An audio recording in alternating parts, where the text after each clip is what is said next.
It's my pleasure today actually to introduce both Dr. Naasan as well as Dr. Rapalino. I'll start with Dr. Naasan. I've known him since he was a Mat3 student actually at the American University of Beirut. So I've known him for a long time, but very proud of all his achievements, including currently he has moved from UCSF to New York, where he is an associate professor of neurology and the co-medical director for the Barbara and Morris Dean Center for Wellness and Cognitive Health, and the vice chair of ambulatory operations and quality for the Department of Neurology. So Dr. Naasan's clinical interests include dementia of all types, delusions and hallucinations that actually you will be privy to today with his talk, with his first manuscript in Brain. I'm sure it's going to be the first of too many. And he basically he had done his training at the Cleveland Clinic, went to UCSF, where he worked there for many years and was an assistant professor and the director of clinical services of the Memory and Aging Center before actually he moved to New York. And so with that, I would love us to welcome George. Just 1 minute also until I introduce Otto, and then George, the floor would be yours. So Dr. Rapalino, who is our second speaker actually today, is a staff neuroradiologist at MGH. He's been staff at MGH since 2008. And currently is the director of the Advanced MR Brain Imaging and Brain Tumor Imaging, as well as the medical director of the MR Safety at MGH, his assistant professor of radiology at HMS. We have worked together very closely during that COVID time. So I very personally thank Otto. He has been there for us, reading all of the scans, inpatient, outpatient, anytime we asked him to do that, and always had so many things to add. So with that, I hope that everybody will have a great hour with a lot of insight and a lot of learning today. And George, you could start. Thank you so much, Zaina, for this introduction. Really such an honor to be here. So I'll try to talk about this topic in 20 minutes, even though we could talk forever about it. I'd like to share with you some of our findings from what we learned in studying psychosis in people that are living with dementia. So I have no disclosures, and I just want to acknowledge all of the co-authors that were on this manuscript. And this was really a group effort. It took a village to sort of put this together. And everybody knows this. Delusions are fixed beliefs that are not amenable to change, even with conflicting evidence. Hallucinations as a false perception that come from sensory modalities. And we see a delusion and hallucination, that we refer to as psychosis, and in multiple conditions, in neurology and psychiatry. And they're important because, first of all, people with psychosis may act on their false beliefs, but also specifically in the group of people who have dementia, it adds depression and a caregiver burden, because it's very challenging to care for them, not to mention that there's a lot of evidence about increased cost for people who are living with psychoses. And we know from our degenerative disease world that we have multiple clinical syndromes that are very different from each other and diverse, and that correlate with very diverse sort of anatomical localization for each of these syndromes. And to make our world more complicated, we know that every syndrome also has multiple pathologies that can cause, the same clinical syndrome. So we are often fishing for ways in which we can help differentiate clinically these illnesses from each other, because they may look alike, to an untrained eye. And so this project started when we noticed, both in the clinic anecdotally, but also from the literature, that there may be a difference in the way that people with different neurodegenerative conditions describe the delusion and hallucinations. So for example, people with AD might often describe more paranoia and delusion of theft. People with Lewy body disease have more visual hallucination, as everybody knows it's one of the criteria, and maybe some misidentification as well. But also people with frontotemporal dementia can present with paranoia and delusions, especially regarding the self. And with that in mind, we thought, can we look at psychosis with a sort of larger lens and see whether it can help predict the underlying disease depending on the content of the psychosis, And also, which probably we won't answer today on this talk, are there different neurologic substrates that are underlying all these different psychosis processes, and will the treatment be different going forward? All right, so we studied 372 patients who had all come to autopsy. So they all were in one of the mother research projects for UCSF's Memory and Aging Center, and have well-vetted sort of clinical histories and were followed over the years, and they all came to autopsy. And out of the 372, 111 had psychosis, so a little less than the third. And so up top here, you'll see this is sort of the primary pathology by which we group the patients. So they may have a lot of co-pathologies, but this was their primary pathology: AD confirmed on autopsy, LBD, so on and so forth. They were well balanced in terms of female to male ratio. The education this is a very highly educated group of patients. And the disease onset was young, including for Alzheimer's disease, and that could also be a bias of the center that attracts people with more like atypical or younger onset illnesses.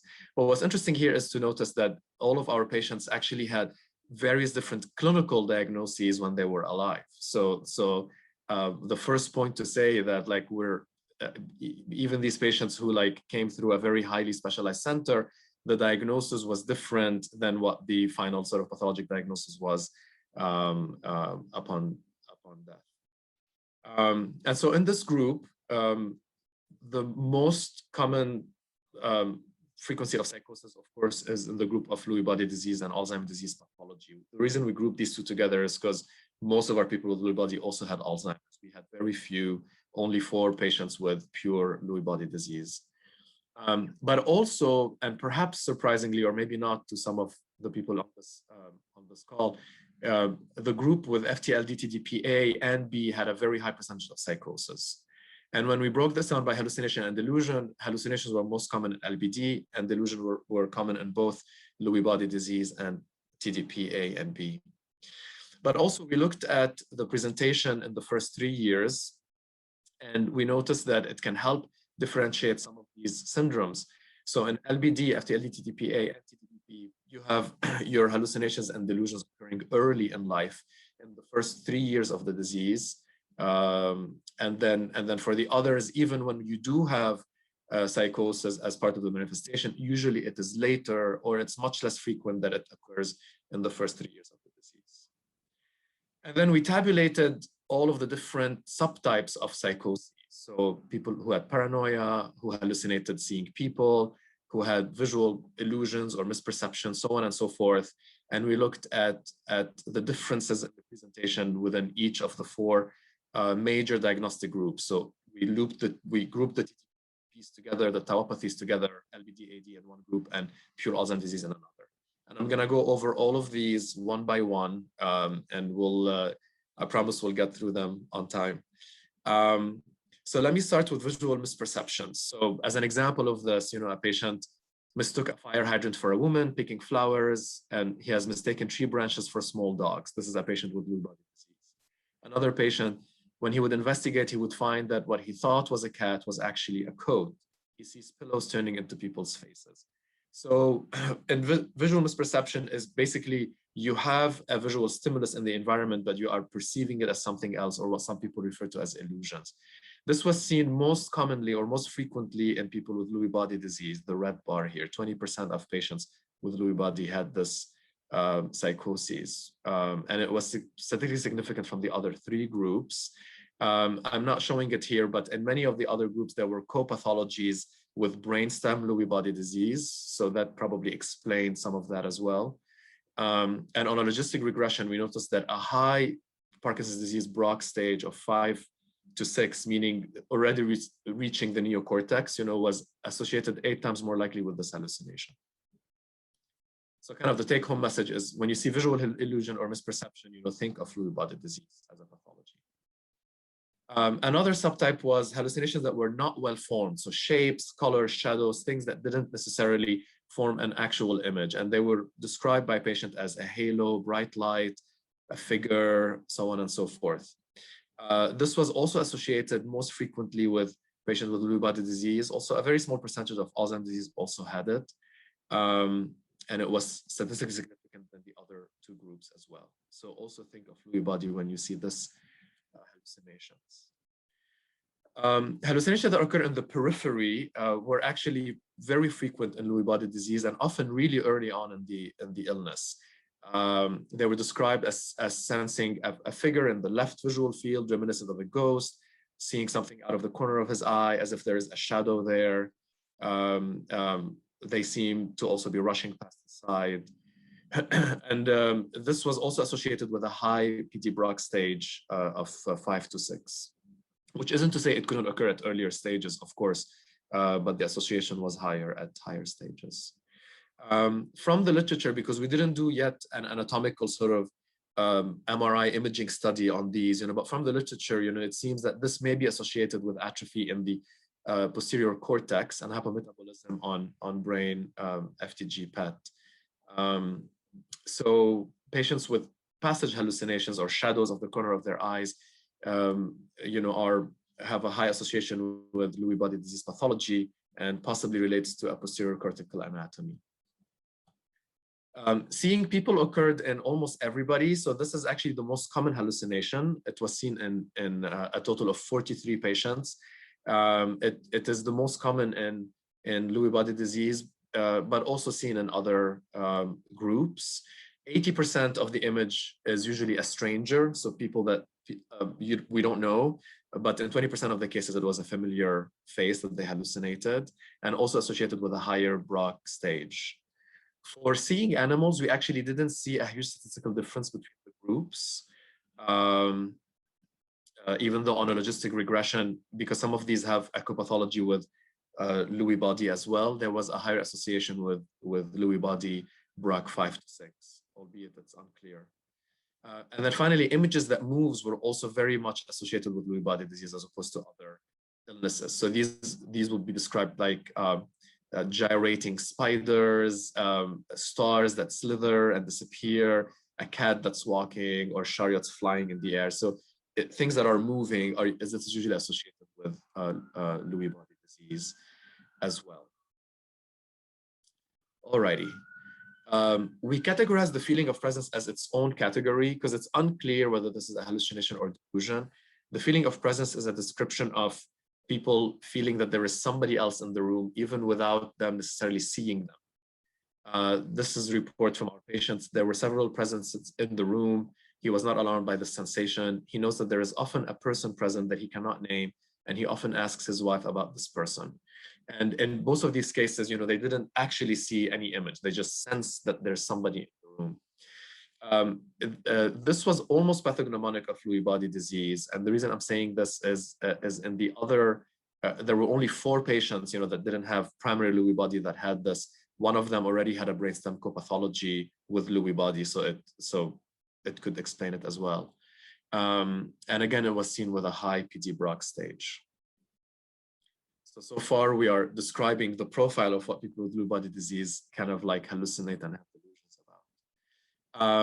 So the feeling of presence, it's unclear, why it happens. Some people in the literature have described that it may be associated with parts of the visual cortex that are involved in the perception of human form in general, similar to how the fusiform gyrus sort of perceives faces, perhaps the extrastriate body area, which is also in the ventral surface of the temporal lobe, could be involved in this. So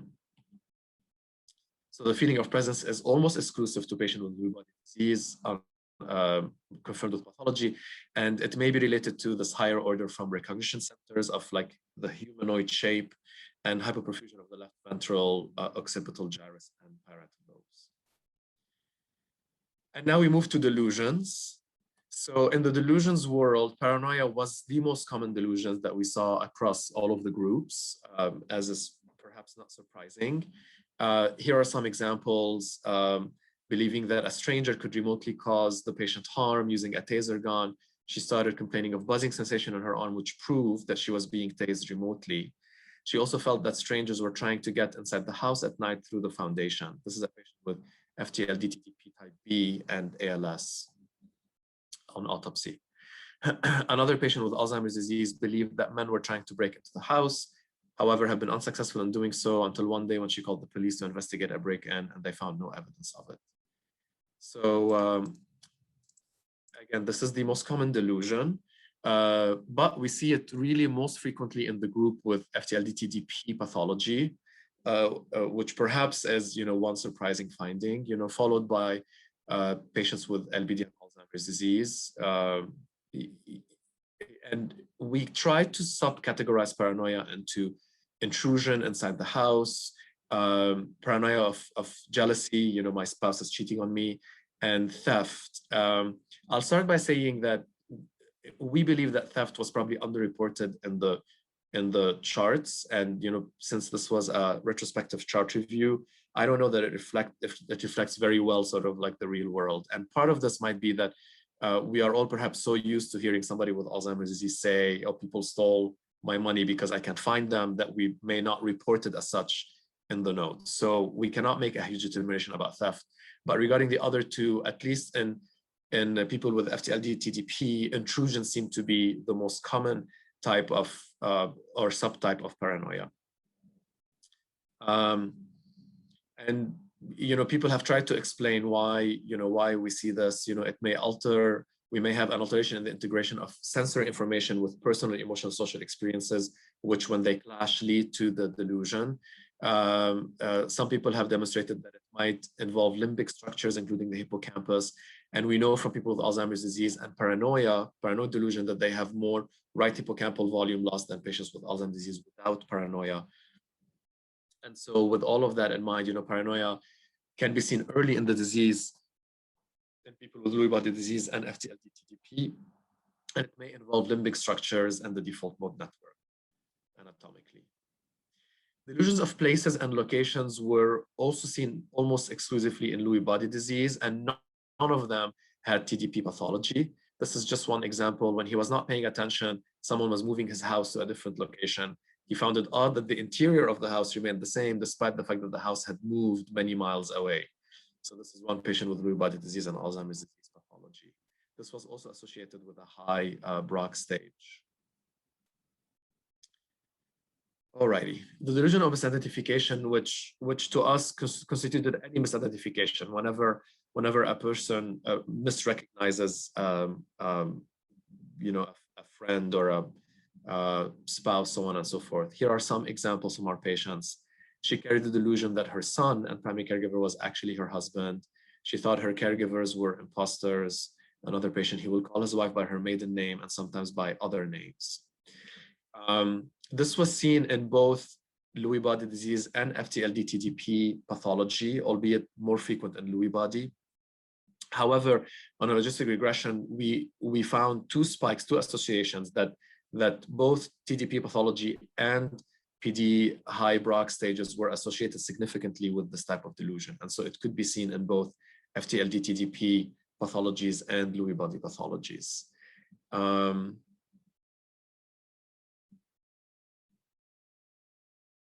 then finally, the last type of delusion we'll talk about is self-elevating delusions. So these are classified into two categories: erotomania and grandiosity. And here are some examples of them. So a patient with FTLD-TDP-A had the fixed belief that she has a boyfriend named Peter, who was a fireman and consequently dresses up to go out on dates with him in the evening. And she would actually leave the house and walk down to the local fire station, thinking she's going to find him there. And then she engaged strangers in conversations readily and told them about her boyfriend, Pete, who didn't exist. And then for grandiosity, an example of that would be he has the belief that he is a sex god, and he also believed that the mafia had blown up his house. This is a patient with FTLD type, with TDP type B and LNBD Braak 1, which is confined to the brainstem. So both of these delusions were seen most frequently in TDP pathologies and virtually in none of the other pathologies. And I know this seems like a small percentage. When we looked at statistical significance for each one of them alone, we didn't find any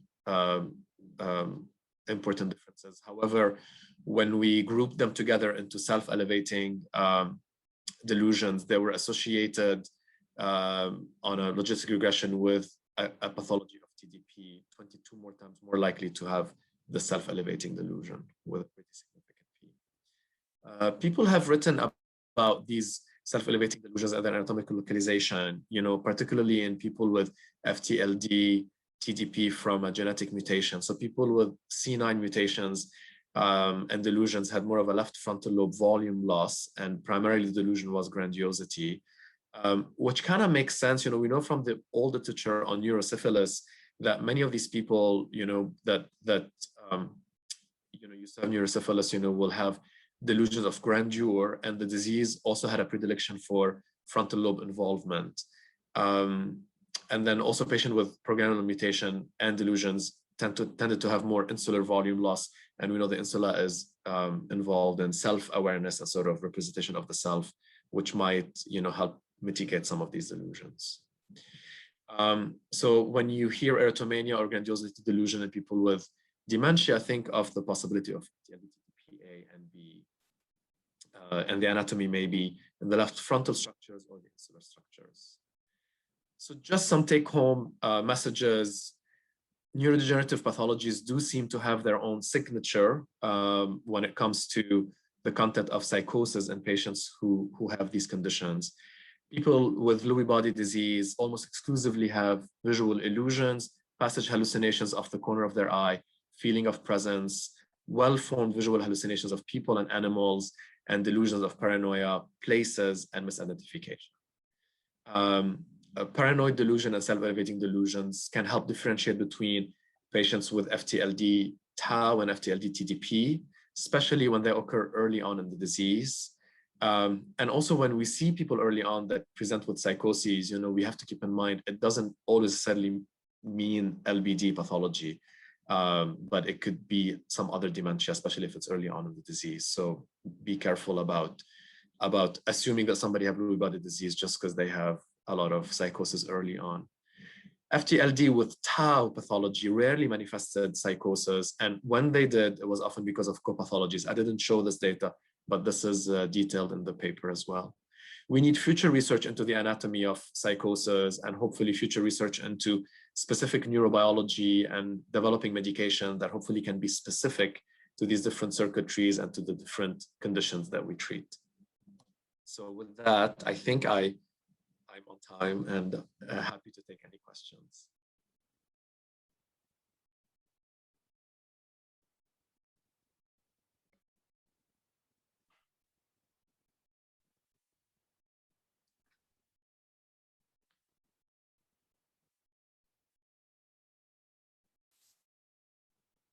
So we might have time for a couple of questions before we start with Dr. Rapalino. Any questions from the group? If not, I will ask George one. So George, kind of what you have presented is, of course, absolutely wonderful, but maybe as clinicians, then we have to get more of the education going, that whenever our patients with dementia, they come up with being paranoid, it is not Alzheimer's disease until proven otherwise. It could be actually DLB until proven otherwise, and then we go down the list. Absolutely, especially when it's early on in the disease. A lot of patients with Alzheimer's disease will have paranoia later, meaning at least 3 years into it and more. But when it's one of the first presenting symptom, I think that the differential should remain wide. And I guess the other point, Zaina, that is wrapped into the question is that as clinicians, we have to really be careful about specifically asking for these things, because often if we don't probe into, like if somebody says, oh, they hallucinate, and then we leave it at that without asking specifically what the content is, that can help us differentiate between things. I think this is where we might be missing some important information. I see. Well, that's very interesting. And from a more chemical point of view, do we know if any of the deposits basically get one way or the other, one delusion or the other, or more like neurotropism or specificity, or this is just a region-wide target rather than the protein target? That's such a great question. And, I don't know the answer. And the study was not able to look at that, especially that it didn't have an imaging component to look particularly at volume loss. And, from pathology, it would be hard to do a regional sort of anatomical localization of where the pathology is, especially that people, die many years after the sort of onset of these symptoms. So it may not correlate completely. I think, and this is just my opinion, that a lot of it is driven by anatomy and not necessarily the actual protein, but the part of the brain where it is affecting. And that explains why they're not as exclusive. So even when something is most frequent in Lewy body, we might still see it in some other illnesses, just because they might have had a stroke in this part of the brain or something that changed the anatomy in such a way that produces that particular symptom. It remains to be further elucidated. There is some literature already on anatomical localization. Nagahama has done a lot of studies in Lewy body disease, but we need more to understand better how the imaging correlates with the subtype of the symptom.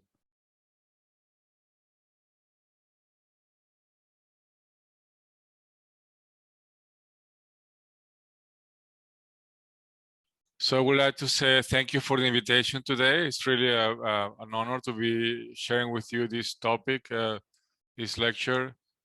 I have no conflicts of interest, nothing to disclose. This is the outline of my talk. Initially, I will talk about a little bit about neuropathology. Again, this is a neuroradiologist talking about neuropathology, so take it with a grain of salt. And then we'll talk about the acute and subacute COVID neuroradiological spectrum.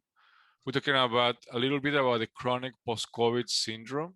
These are patients, that are long haulers, patients with chronic symptoms after COVID. And then a few words about post-vaccination CNS complications, because we are seeing them and it's important for you to be aware of them. And I will end with a summary. So this is a busy slide that just to show, this is from a recent publication, just showing the central role of the immune system, defending from the virus, but also involved in the potential pathologies that are triggered by the SARS-CoV-2 infection. We can see how, the virus is obviously stopped, is blocked by the immune system. In multimodal disease, by severe disease, we have this cytokine storm with IL-6 and some other cytokines that will have a central role in many of the pathologies, many of the clinical manifestations that we're going to see with severe disease. And among these manifestations, we can see in the next graph, the next drawing, how the autoinflammation is linked with this multisystem inflammatory syndrome in children, adults, and then autoimmunities involved with Guillain-Barré syndrome and some other complications of COVID. All right, this is one of the first neuropathological studies. It was a publication by Solomon and collaborators in the New England Journal of Medicine, and we can see among the different neuropathological findings that they describe is the presence of hypoxic ischemic changes, the presence of some scalar inflammatory changes, and some areas of demyelination. What it was interesting already in this study that they were unable to find the virus in specimens in the brain.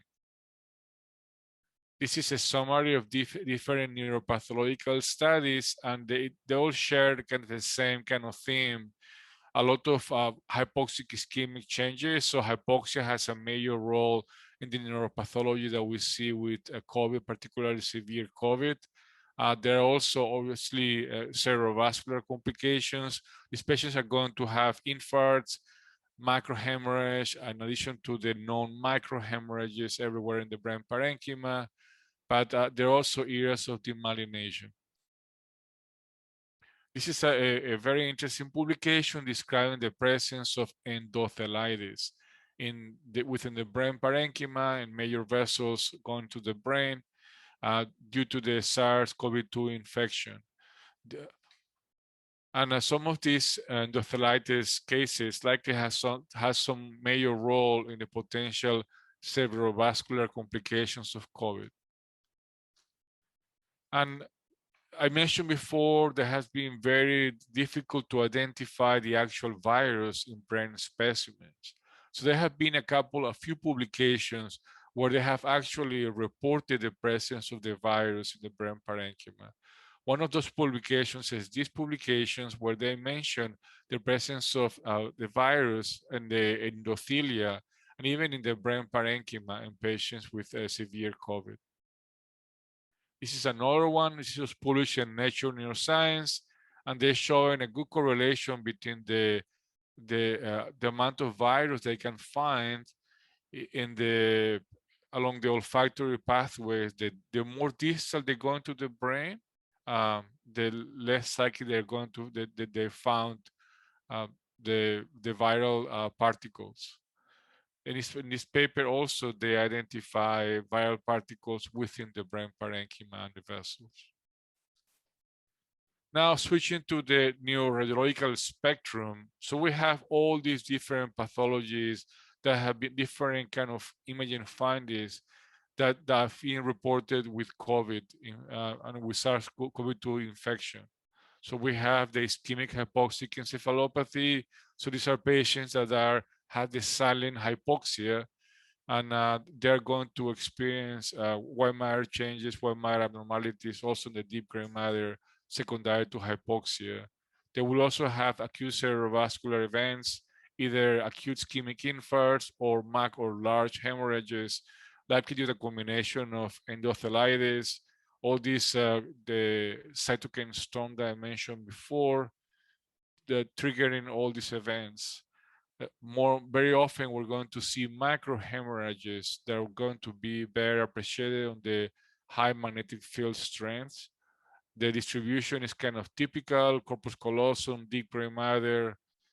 This patient can also experience cerebral venous thrombosis, perfusion abnormalities, either due to seizures or they describe cerebrovascular events, deep gray matter lesions in the thalama, in the basal ganglia, the so-called cytotoxic lesions of the corpus callosum. So we're going to see areas of restricted diffusion, particularly in the spleen of the corpus callosum.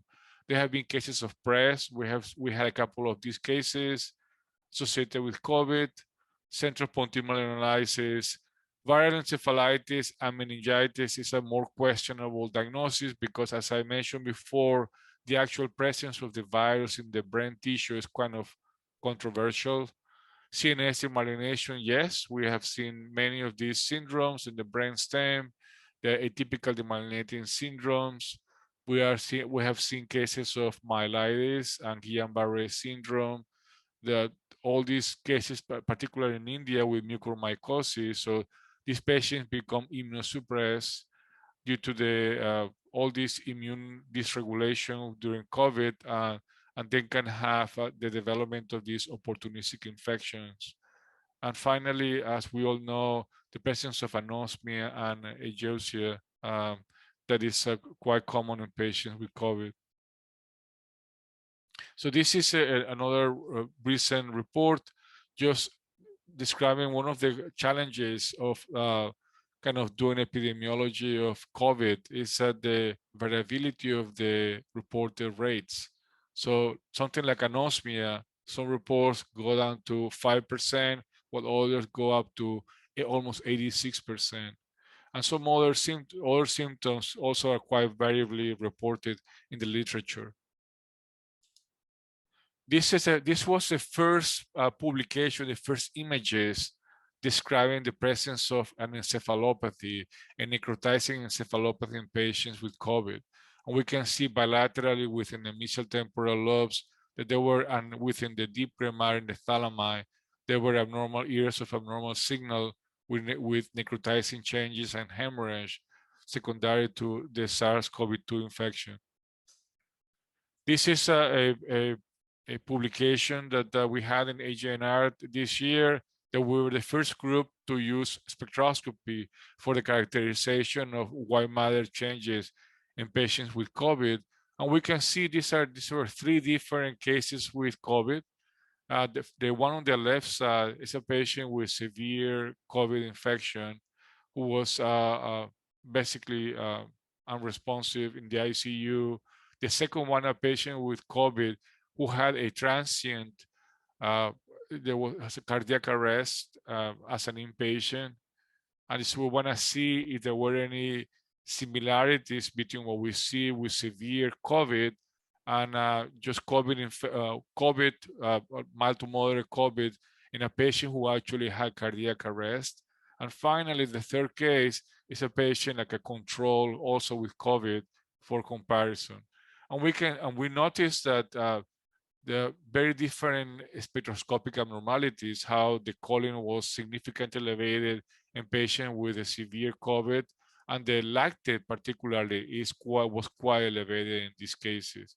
And the lactate particularly was different compared to that COVID case who experienced cardiac arrest. So clearly, these patients, they are kind of living in this state of almost constant silent hypoxia before being admitted, and has a major role in the development of the white matter lesions. This is so we decided to compare. So we have this entity where we think that hypoxia has a major role. What about if we compare with historic data of other types of leukoencephalopathy where we knew that hypoxia has a major role? So this was a patient on the left side. It's a patient who had a delayed post-hypoxic toxic leukoencephalopathy. And the middle image is a patient who had kind of sepsis-related leukoencephalopathy, a patient who was very sick in the ICU. And then finally, it's a normal control. And we can see how there were lactate peaks in some of these entities, particularly in the post-hypoxic leukoencephalopathy. But compared to that case of the severe COVID, the degree of choline abnormality, the elevation of choline was more pronounced compared to a patient with a delayed post-hypoxic leukoencephalopathy. And we can see these changes, these differences in this graph, how the ratios are different. NAA is definitely much lower in patients with severe COVID, even compared to patients with delayed post-hypoxic leukoencephalopathy. The lactate, the degree of lactate elevation was quite remarkable, much higher in patients with severe COVID. Another publication also from our group that we were focused on this severe leukoencephalopathy. This type of severe leukoencephalopathy has restricted diffusion within the white matter abnormalities. So it's some kind of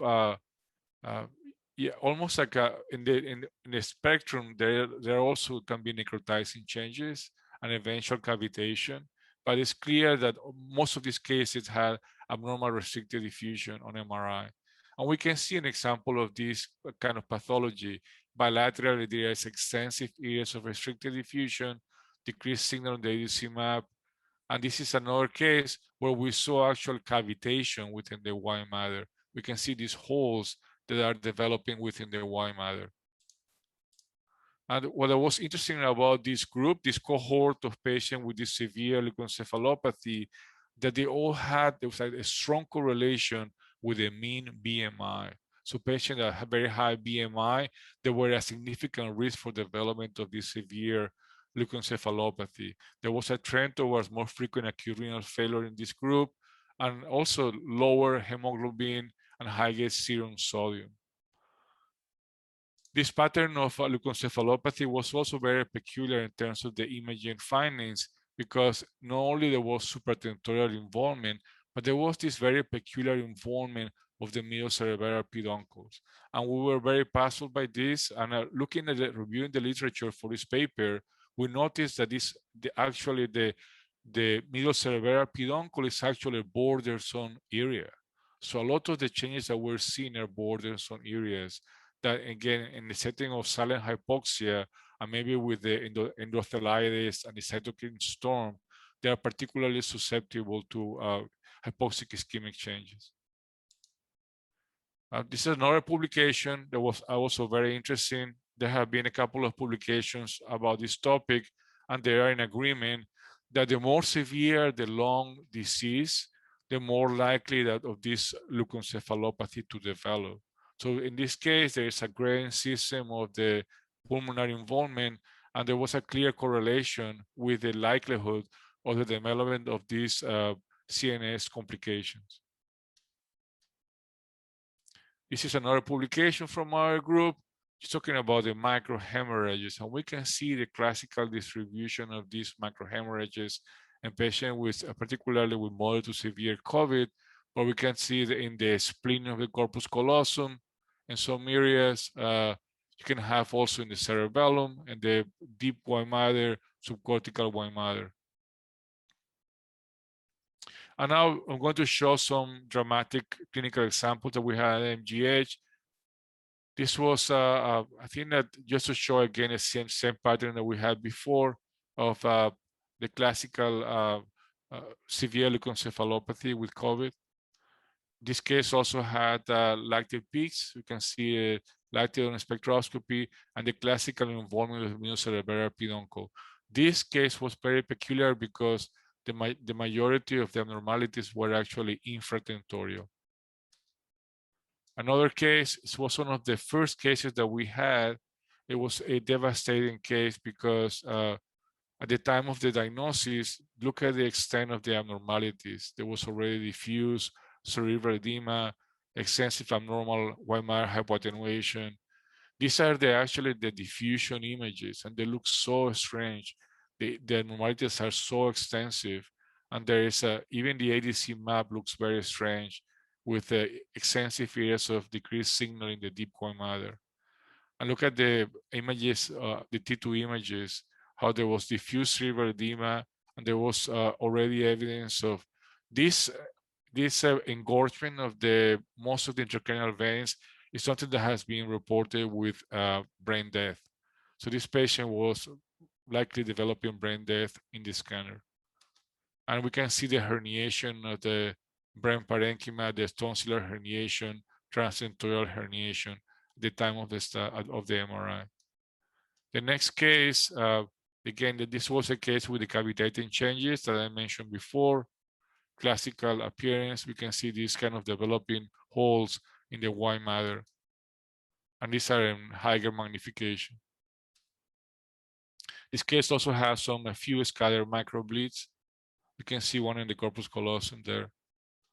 The next one is a classical case of a hemorrhagic infarct in a patient with COVID. So we can see this right MCA infarct with hemorrhagic changes. And in addition to that, we can appreciate also the scattered microhemorrhages throughout the white matter in the corpus callosum. Some additional cases going through this spectrum that have been published in the literature. So we have the abnormal signal along the olfactory pathway, olfactory nerves. It's something that has been reported having multiple publications. We have had several cases of this, but it's difficult to identify if you don't have the correct sequences. So these are, we have coronal T2s, and these are high resolution 3D FLAIR images. And comparing with the trigeminal nerves that we can see here in the arrow, there's abnormal increased signal along the olfactory nerves bilaterally. This is another case. These are press-like changes in patients with COVID. Bilaterally, these asymmetrical signal changes are consistent with a posterior reversible encephalopathy. This is a patient with deep gray matter abnormalities, also with severe COVID. Another case with abnormal enhancement along the cranial nerves, in this case, enhancement along the optic tracts. The next one is a patient with ADEM in the spinal cord. We can see this kind of ADEM or myelitis in the lower thoracic cord. In addition, there are some scattered white matter lesions supratentorially. This is a patient with Guillain-Barré syndrome with COVID and the classical homogeneous enhancement of the cauda-equina nerve roots. In addition to that, there was also some abnormal signal within the cord. And I think this is the last slide from these outside cases. We can see how in the case, the upper images, this was a case of reactivation of TB during COVID.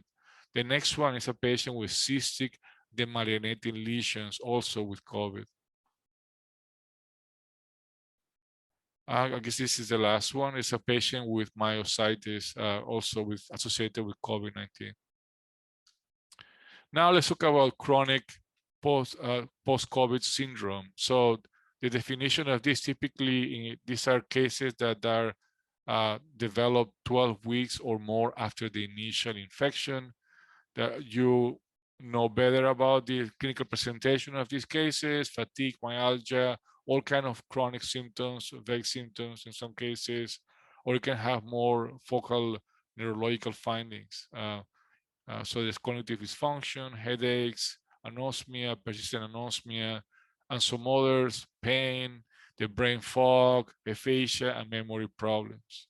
So there are many theories of why these develop, and I guess the consensus is that there's some kind of persistent neuroinflammatory or autoimmune process that is responsible for these changes.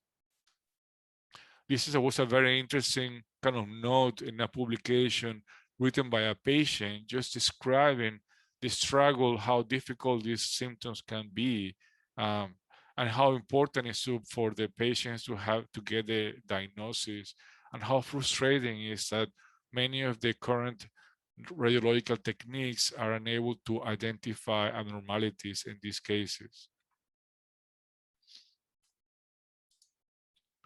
So the prevalence of these cognitive changes is quite significant. In this publication, they're talking about 42% of patients with processing speed deficits, 26% showing delayed verbal recall deficits. So quite a significant number of patients who had to survive COVID, who had SARS-CoV-2 infection, and who can develop these symptoms. So let's talk about what are the neuroimaging abnormalities that we can see in this patient. This was an interesting publication using DTI, and the author demonstrated that you can actually see changes in fractional anisotropy and a mean diffusivity in these patients. So there are areas there is increased mean diffusivity or decreased mean diffusivity, while other areas have lower FAA values. And it makes a lot of sense just to see, in many cases, there's going to be subtle white matter lesions that's going to affect the myelination of these areas, and we're going to see this in high resolution DTI. This is another paper combining volumetric assessments and also DTI, showing similar changes. In this case, they were more focused on the mean diffusivity in the white matter, but also the gray matter volume. They noticed that there was some difference. You can see how the COVID group, there were some differences in terms of the volume of some of the deep gray matter structures. And so I gave a presentation to the fellows, just trying to kind of encourage them to get involved in research. And I found this case. It's a patient with a 1 year of post-COVID. I guess the COVID initially was described as mild. The patient having persistent memory problems. But what's interesting is that this patient had, well, I compared it with an age-matched control, same scanner, same acquisition parameters. And you can actually see differences in terms of the FAA values in the white matter. Look at on the left side, looking at the these are the mean FAA values. Let's see, within the gene of the corpus callosum, 791, compared to the patient that has lower FAA values. So even in single cases, you can see these changes. So there's definitely a way to identify, subtle white matter changes using DTI. Regarding PET, so PET is a very attractive tool, imaging tool for identification of abnormalities in these patients. There have been several reports of metabolic abnormalities in patients with chronic COVID, post-COVID symptoms. This one describes hypometabolism along the kind of the olfactory pathways, the olfactory system. I think it's just difficult to identify these changes clinically because the brainstem already has kind of heterogeneous FDG uptake. This one is more interesting. This one received the Image of the Year award in the Society of Nuclear Medicine, and they describe these changes of bilateral frontal hypometabolism, frontoparietal hypometabolism in patients with chronic COVID. Another one also showing frontal hypometabolism, similar pattern, less prominent, but similar distribution, again affecting the frontal lobes. So there is some evidence of that PET, FDG PET, could be helpful and showing this frontoparietal hypometabolism. A few words about post-COVID vaccination complications. So there have been reports of stroke, facial palsy, transverse myelitis, and ADEM. These are rare cases considering the number of vaccinated Americans. So these are all in the US. These are all that were reported in this VAERS database of adverse events. But to date, this is the conclusion of this paper published in Annals of Neurology. To date, there has not been indication of a significantly higher rates of neurological disease associated with the COVID-19 vaccine. And let's not forget that we have seen CNS complications after previous vaccinations. For example, all these, different type of vaccines associated with the myelinating disease, Guillain-Barré syndrome with other vaccinations, etc. And these are examples from the literature. We have seen as well at MGH patients who have developed focal neurological syndromes after vaccination. This is a patient with an NMO-like syndrome after vaccination. Another one with this extensive kind of longitudinal extensive lesion in the cord, I guess a type of myelitis after vaccination. In summary, so the main neuropathological findings of SARS-CoV-2 infection include hypoxic ischemic changes due to silent hypoxia, microhemorrhages. You can have infarcts or MAC or large hemorrhages as cerebrovascular complications, and the myelinating lesions. The virus is rarely detected in brain tissue. Acute to subacute neuroradiological spectrum is quite variable, and you can have mild changes in the white matter to a severe kind of necrotizing leukoencephalopathy as we saw. Spinal cord, peripheral nerves, cranial nerves can also be involved, as well as the muscles. And chronic post-COVID syndrome is quite prevalent, but its pathophysiology has not been elucidated, is poorly understood. There are several imaging techniques that are promising for the evaluation of these patients. And regarding the post-vaccination neurological syndromes, to date, again, there is no clear indication of significantly higher rates of neurological disease associated with the COVID-19 vaccines. Thank you for the invitation.